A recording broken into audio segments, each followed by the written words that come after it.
Hi! Hello everyone! Ayan mga lalabs, samahan nyo akong mag-lunchtime today. Nag-grilled ako ng fish salmon. Kapag nag-grilled ako mga lalabs, nilalagyan ko siya ng paprika, rock salt, then olive oil. Pagkatapos, pag ready to eat na siya, nilalagyan ko siya ng lemon.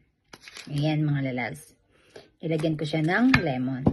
Pagkatapos, hindi ako kumakain ng rice. Matagal na. Minsan-minsan lang. At ang kaulam ko niyan ay eto. Nag-steam ako ng broccoli. Yan. Tapos, ang kanyang sauce ay peanut butter, yung natural. 1 spoon. Pagkatapos, nilagyan ko din ng 1 small spoon of soy sauce. Pagkatapos, inimix ko siya ng water. Yan. It depends kung ang gusto nyo ay malabnaw o malapot. Depende sa paborito nyo, sa gusto nyo. Okay? Ganito kasi yan mga lalabs. Yung alaga ko na umabot ng 118 years bago siya namatay, ganyan ang kanyang lifestyle. Ganyan ang kanyang mga kinakain. Always, kaming kumakain ng salad. Tapos,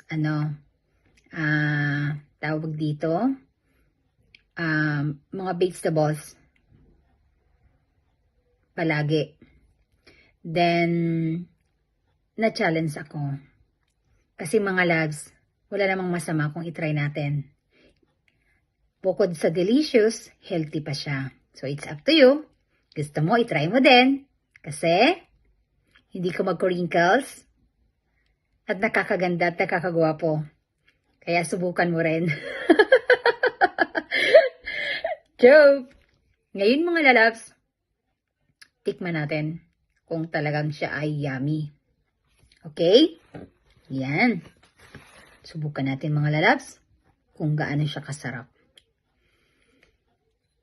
Kain tayo!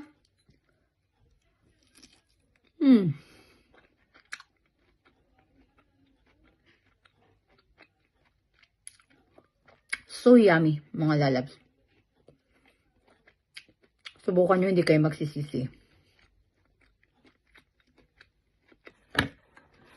Tapos, tikman din natin itong niluto kong grilled fish salmon. Yan. Nilalagyan ko, puso mo. Nilalagyan ko siya lalabs ng lemon. Tikman natin.